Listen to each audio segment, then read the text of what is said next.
तो आज हम इस वीडियो में बात करने वाले हैं क्लास 10 की गणित की एक शाखा है बीजगणित अलजेब्रा, और उसमें एक चैप्टर है दो चरों वाले रैखिक समीकरण। अब क्या है कि इस चैप्टर से बोर्ड एग्ज़ाम में, फाइनल एग्ज़ाम में 2-3 क्वेश्चन आ ही जाता है। पिछले साल भी इससे कुछ क्वेश्चन आए थे। तो चलिए वीडियो को स्टार्ट करते हैं।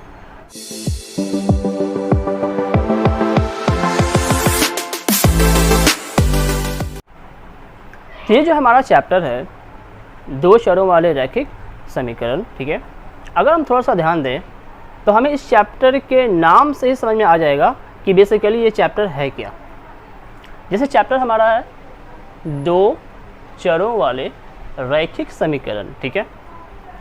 अब क्या है कि हम इस चैप्टर का ठीक है अलग अलग शब्दों को बांट करके इसका समझने की कोशिश करते हैं कि चैप्टर क्या है। जैसे दो, पहला वर्ड क्या है हमारा, दो है, ठीक है। दो का मतलब समझ आ रहा होगा, दो, टू, संख्या नंबर।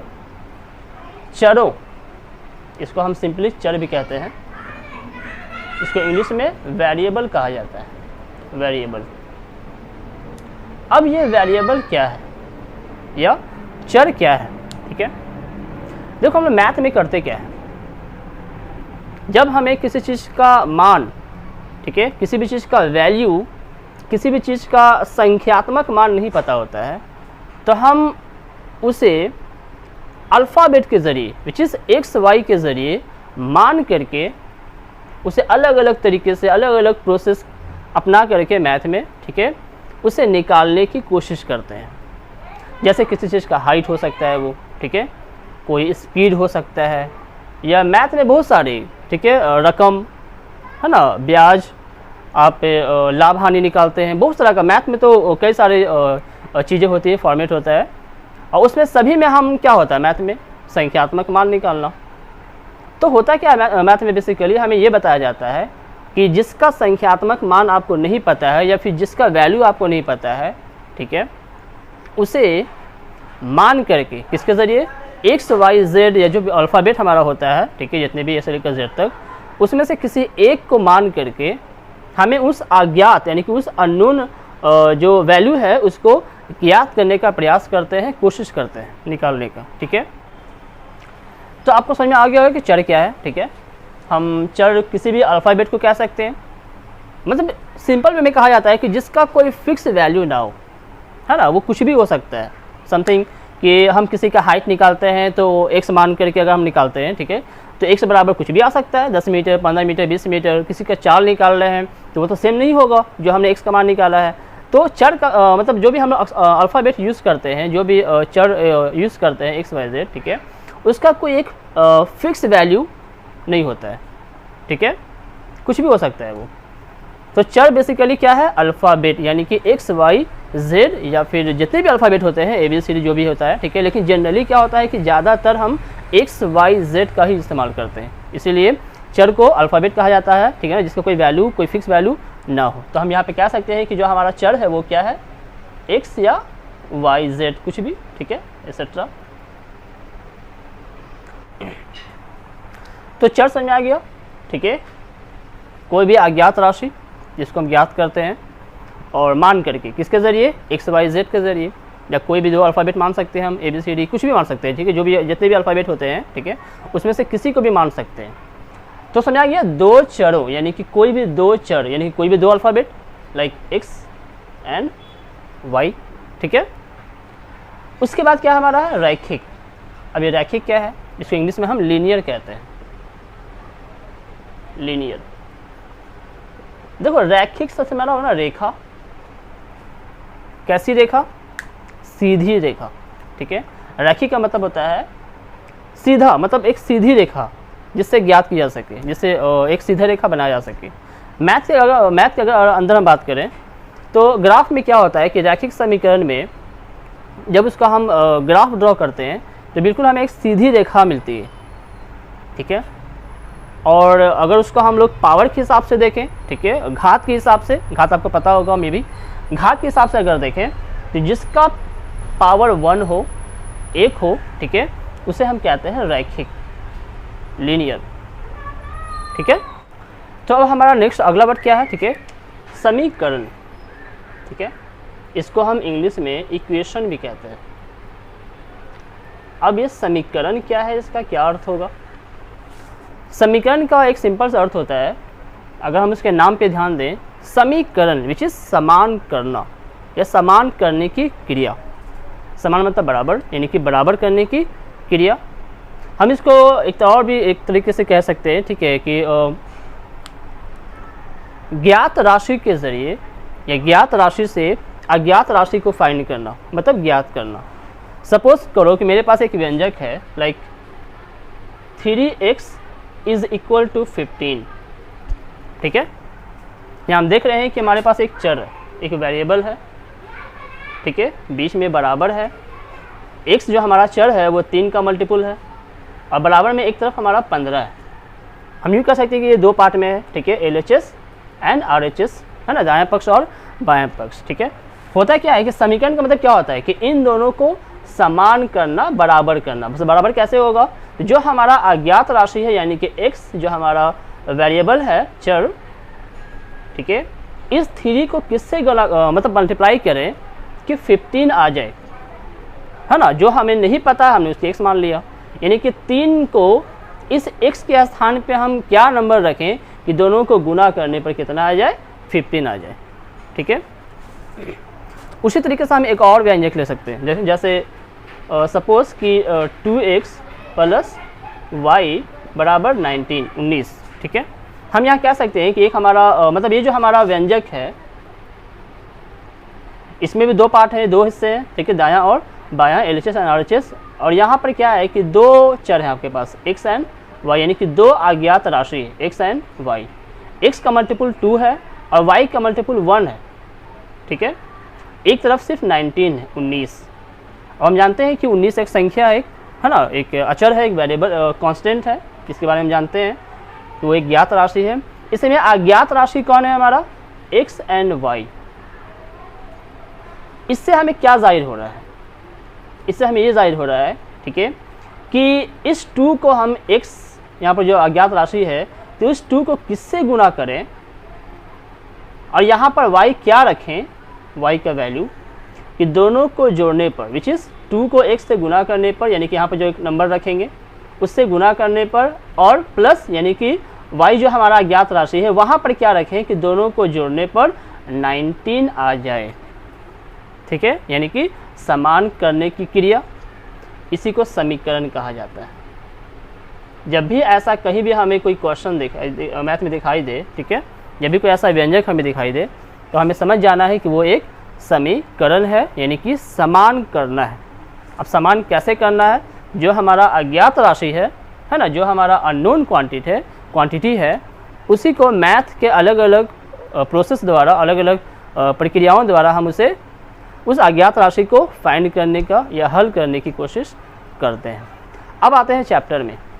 चैप्टर हमारा क्या है? दो चरों वाले रैखिक समीकरण।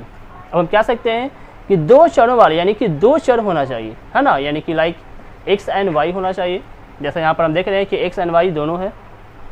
रैखिक समीकरण मतलब उसका पावर क्या होना चाहिए? 1 होना चाहिए।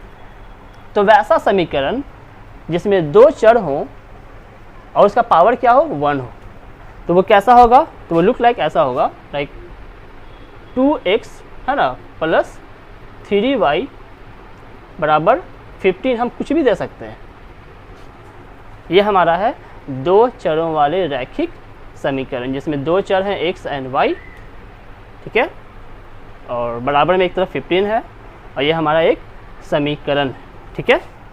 तो ये हमारा है दो चरों वाले रैखिक समीकरण। तो हमने देखा ये जो हमारा चैप्टर है दो चरों वाले रैखिक समीकरण, ये बेसिकली क्या है।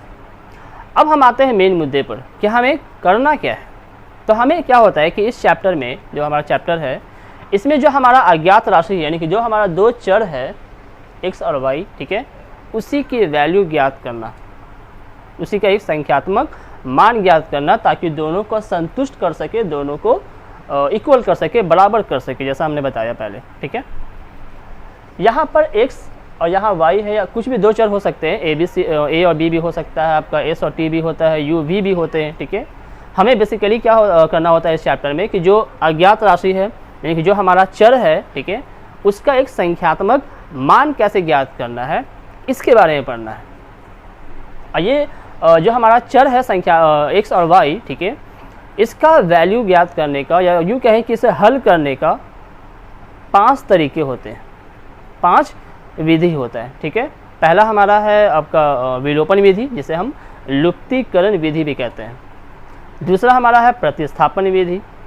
तीसरा है वज्र गुणन विधि। चौथा है तुलनात्मक विधि। और पांचवा है अनुपात निर्णय विधि।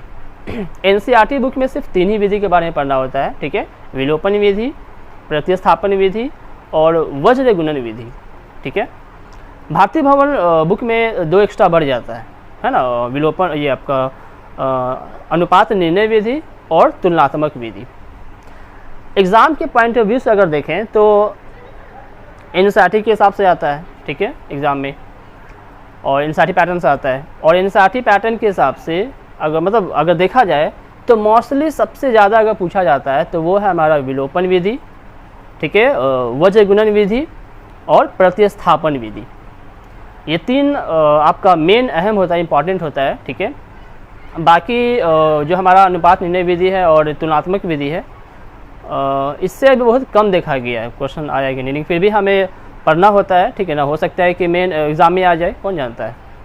तो हमें बेसिकली इस वीडियो में यही सीखना है कि जो हमारा 2 चर वाला रैखिक समीकरण जो क्वेश्चन है उसको 5 तरीके से कैसे हम हल करने की कोशिश करेंगे, या कैसे हल करके x और y का, यानी कि जो हमारा अज्ञात राशि है u, v, s, t, ये कोई भी जो 2 चर हैं उसका मान कैसे ज्ञात करना है। तो पहले हम देखेंगे जो हमारा पहला है विलोपन विधि। इस विधि से हम x और y का मान कैसे ज्ञात करते हैं, ठीक है। अच्छा, यहाँ पर आप देख रहे हैं कि हमने 2 समीकरण लिया है। क्यों लिया है? तो हम इस चैप्टर में बताया गया है कि आप जो है एक समीकरण से नहीं बल्कि 2 समीकरण के इस्तेमाल करके यूज़ करके हम x और y का वैल्यू निकालेंगे उन 5 विधि से जो बताया गया, ठीक है। तो यहाँ हम देख रहे हैं, हमने एक क्वेश्चन लिया है 2x + 3y = 13 and 4x + 5y = 23, ठीक है। अब देखते हैं कैसे इसको हम विलोपन विधि से बनाएंगे। तो सबसे पहले क्या करना है कि हमें इन समीकरण को मान लेना है, ठीक है, समीकरण 1 एंड समीकरण 2। अब क्या करना है कि हमें जिस विधि से इसको सॉल्व करना होता है या फिर हल करना होता है, यहाँ पर पहले उसको लिखा जाता है, ठीक है, कि हम इसे लुप्तीकरण या फिर विलोपन विधि से हल करेंगे। विलोपन विधि से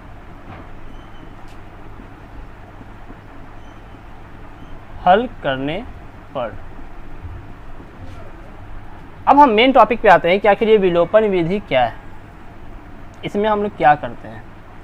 इस विधि में क्या करना होता है कि जो हमारा समीकरण है, ठीक है, समीकरण 1 एंड समीकरण 2, इसमें आपका जो लाइक टर्म है ना, एक जैसा 2x 4x, यानी कि इसमें दोनों जो सेम चर है x और यहाँ पर सेम चर है y एंड y।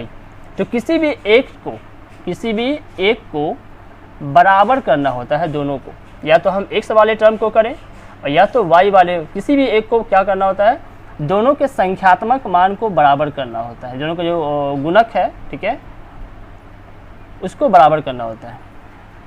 यहाँ देख रहे हैं कि x के साथ यहाँ 2 है, यहाँ x के साथ 4 है, यहाँ y के साथ 3 है या y के साथ 5 है, ठीक है। इन दोनों में से किसी एक को बराबर करना है, तो हम चूज़ करते हैं x वाले को। उसका रीज़न है, रीज़न क्या है, यहाँ हम देख रहे हैं कि 2 है और यहाँ 4 है, तो 4 से 2 तो नहीं ला सकते हैं, उसको छोटा नहीं कर सकते हैं। हाँ, हम 2 से 4 ला सकते हैं। कैसे? 2 को 2 से मल्टीप्लाई करके। बराबर आपको लाना है, चाहे जैसे भी लाए। जैसे यहाँ 3 एंड 5 था, तो 3 के टेबल में या पहाड़ा में 5 तो आता नहीं है, और ना ये 5 के पहाड़ा में 3 आता है। तब क्या करेंगे ऐसे कंडीशन में, हम बताएंगे अभी। यहाँ हम देखते हैं, तो यहाँ पे क्या था कि 2 था और यहाँ 4 था। ये ज़्यादा आसान हमको लगा, क्योंकि 2 को आराम से हम 4 ला सकते हैं, है ना, 2 से मल्टीप्लाई करके। अच्छा, जब ऐसा कंडीशन रहेगा, जैसे एक में 7 ऊपर में रहेगा, नीचे में 3 रहेगा, ठीक है, एक में 13 रहेगा, नीचे में 5 रहेगा, तो आप कैसे दोनों को बराबर करेंगे? तो इस तरह का अगर नंबर रहेगा, ठीक है, तो बराबर करने का सिंपल आसान तरीका क्या है कि नीचे वाले को ऊपर वाले से गुना कर देना और ऊपर वाले को नीचे वाले से, ठीक है, आराम से बराबर हो जाएगा। 65 जैसे यहाँ 7 एंड 3 के पहाड़ा में 7 नहीं आता है, ना ही 7 के पहाड़ा में 3 आता है, तो क्यों ना इसको हम 3 से गुना कर दें, इसको 7 यानी कि आपस में गुना कर देते हैं, ठीक है। तो क्या हो जाएगा 7 3 जा 21 बराबर आ जाएगा। तो ये चीज़ है। तो इससे ज़्यादा हमको आसान क्या लगा 2 और 4। हम सिंपली इसको अगर हम गुना करें 2 से तो हमें इसे गुना करने की आवश्यकता नहीं पड़ेगी, सीधा हम 2x को 2 से गुना करेंगे तो ये 4x आ जाएगा। कंडीशन क्या होता है कि हमें पूरे को गुना करना होता है, विच इज़ समीकरण 1 को, पूरे समीकरण 1 को 2 से गुना करना है, ठीक है। यहाँ पे लिखेंगे समीकरण 1 को 2 से गुना करने पर, ठीक है। समीकरण 1 को गुना करेंगे तो 2 2 जा 4x प्लस 3 2 जा 6y एंड 13 2 जा 26 यानी 13 दूनी 26। 4x जैसा है वैसे ही रहेगा प्लस 5y 23।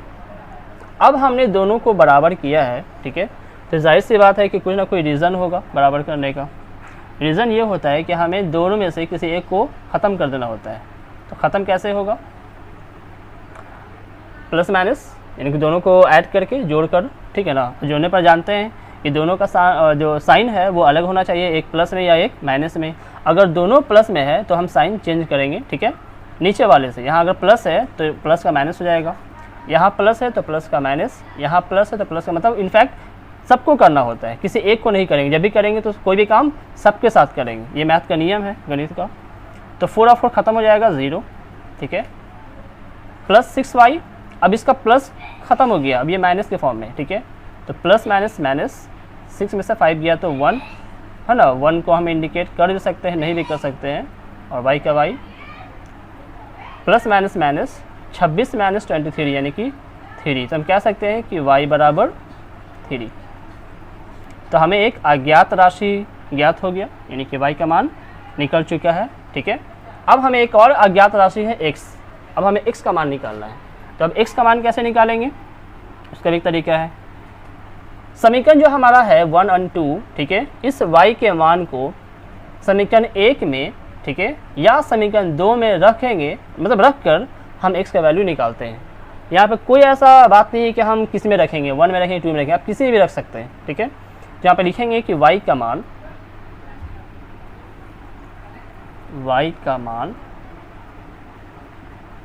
समीकरण 1 में रखते हैं, 1 में रखने पर, ठीक है। समीकरण 1 क्या है हमारा, 2x plus 3y is equal to 13। y के वैल्यू रखेंगे तो 2x वैसे ही हो जाएगा, 3 इंटू y का वैल्यू आया 3 इज इक्वल टू 13, ठीक है। तो 2x प्लस 3 3 जा 9 इज इक्वल टू 13। तो 2x 9 में ऐड तो होगा नहीं, दोनों सेम टर्म नहीं है, तो 9 को हम भेज देंगे इधर। तो कोई भी नंबर जब बराबर के इधर उधर जाता है तो साइन चेंज हो जाता है। तो 13 प्लस का माइनस हो जाएगा, माइनस 9। तो 2x इज इक्वल टू 13 में से 9 जाएगा तो कितना बचेगा 4। तो x बराबर 4/2, 4/2, ठीक है। कहने का मतलब क्या है कि कोई भी नंबर जब गुना में होता है, ठीक है, तो वो गुना से डिवाइड में जाता है, कटेगा 2 2 जा 4। तो x का वैल्यू 2,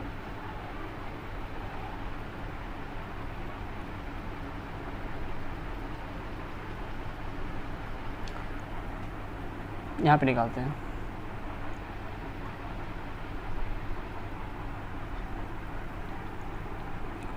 तो